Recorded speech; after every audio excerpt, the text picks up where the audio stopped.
সালামু আলাইকুম, ঈদ মুবারক। তবে রমজানের ঈদের ঈদ মুবারক দিচ্ছি না, একটু আগে ভিন্ন একটা ঈদ মুবারক দিচ্ছি। আমি একটা নিউজ করেছিলাম যে ইসরায়েলের প্রধানমন্ত্রী নেতানিয়াহু আর নেই। তো অনেকে এটা নিয়ে আমাকে বলছেন যে তুমি একটু বাড়াইয়াই বলো, তোমার কাছে এভিডেন্স কি। তো আজকে যারা এই এভিডেন্স খুঁজছিলেন, আমি তাদের জন্য একটা এভিডেন্স দিতে যাচ্ছি। যদি নিউজটা শুনে ভালো লাগে শেয়ার করবেন। তবে এখানে একটা বিষয় থাকতে পারে যে ধরেন যারা এই লেভেলের ডিকটেটরশিপ ক্যারেক্টার, তারা বিভিন্ন সময় নানান ধরনের আবার রিউমার অথবা গসিপও তৈরি করে। যেমন উত্তর কোরিয়ার প্রেসিডেন্ট কিম জং উন একবার প্রায় টানা 6 মাস তারে কিন্তু আসলে জনসম্মুখে দেখা যায় নাই। তো তখন একটা রিউমার উঠছিল যে ক্যান্সারের চিকিৎসা চলছে, কিম জং উন মারা গেছে, উত্তর কোরিয়া এটাকে লুকায় রাখতেছে। পরবর্তী সময় 6 মাস পরে কিম জং উন কিন্তু সামনে আসছিল। তো এখন আসলে প্রধানমন্ত্রীর ব্যাপারে কি এইরকম কোনো কিছু, নাকি আসলে ভিন্নতা? তবে কিম জং উনের উত্তর কোরিয়ার সিচুয়েশন আর ইসরায়েলের প্রধানমন্ত্রীর আজকের সিচুয়েশনের মধ্যে পার্থক্য আছে। কারণ কিম জং উনের দেশের সাথে কোনো যুদ্ধকালীন পরিস্থিতি ছিল না। আজকে যখন আমরা কথা বলছি নেতানিয়াহুকে নিয়ে, যুদ্ধকালীন এই 16তম দিনে এসে যে একটা গুরুত্বপূর্ণ বৈঠক বসছে, যেই বৈঠক কখনোই নেতানিয়াহু মিস করে নাই। আজকে যখন ওই বৈঠকে নেতানিয়াহুর আসনটি খালি, তখন গুঞ্জন জোরালো হচ্ছে, তাহলে কি সত্যি ইরানের হাতে মারা গেছে নেতানিয়াহু? দর্শক, পূর্ণমাত্রা যুদ্ধ শুরুর পর এই প্রথমবারের মতন কোনো উচ্চ পর্যায়ের নিরাপত্তা ক্যাবিনেট বৈঠকে উপস্থিত হয়নি আপনার প্রধানমন্ত্রী নেতানিয়াহু।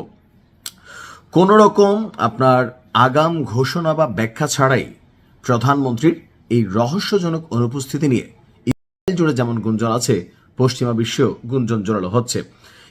বরাবর দাবি করছিল যে ভাই, আমরা যে সর্বশেষ নিহুর কার্যালয়ে বাংকার টাক্কার সহ গুড়াই দিছি, তখন কিন্তু নিহু নাই হয়ে গেছে। যদিও পরবর্তী সময় পক্ষ থেকে বলা হয়েছে নাই হয়নি।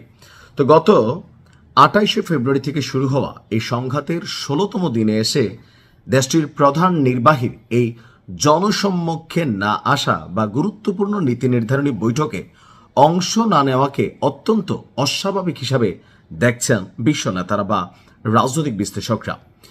নেতৃত্বের উপর অভিযান এবং তার পাল্টা জবাবে বিকল্প একটা ভয়াবহ মিশন ছিল নিহুর কার্যালয়ে, তার ভান্ডার সবকিছু মিলিয়ে।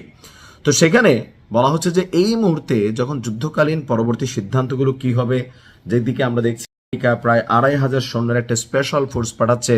তো এই মুহূর্তে ভূমিকা কি হবে, আবুধাবি দুবাই টুবাই খালি করার ঘোষণা দিচ্ছে। তো সেই বৈঠকে যখন এই গুরুত্বপূর্ণ যুদ্ধ নিয়ে মিটিং হলো, সেখানে নিহুর অনুপস্থিতিতে এটা প্রশ্ন তুলেছে, যেখানে বরাবরই এই বৈঠকটি পরিচালনাই করে থাকেন এই দেশটির প্রধানমন্ত্রী।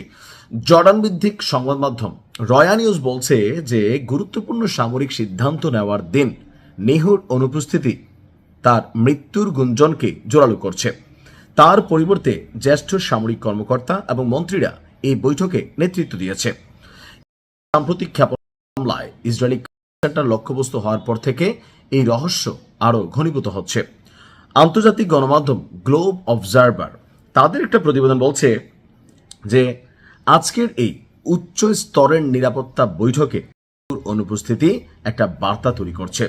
যুদ্ধের এই বিশেষ সন্ধিক্ষণে যখন প্রতিটি পদক্ষেপ অত্যন্ত হিসাব করে নিতে হয়, তখন প্রতিরক্ষা বাহিনীর মনোবল এবং নেতিবাচক একটা প্রভাব তৈরি হয়েছে। কেন? কারণ এই যুদ্ধের মধ্যে নিহুর আজকের এই বৈঠকটা খুবই গুরুত্বপূর্ণ ছিল, কারণ ইরান একটা বড় ধরনের অভিযানের প্রস্তুতি নিচ্ছে। তো ঠিক সেই মুহূর্তে এসে প্রধানমন্ত্রীর এই অনুপস্থিতি বিশ্বজুড়ে যেমন গুঞ্জন তৈরি করছে, বরাবরই যে দাবি করছে সেই দাবির পক্ষে একটা এভিডেন্সমূলক অবস্থান আমারও মনে হয় যে এখানে তৈরি হয়েছে। তবে এটা শতভাগ নিশ্চিত করে বলা যাচ্ছে না যে মারা গেছেই, কিন্তু আমরা যেই দাবিটা তুলছি সে দাবির সপক্ষে কিন্তু একটা শক্তিশালী এভিডেন্স হিসেবেই পরিগণিত হচ্ছে।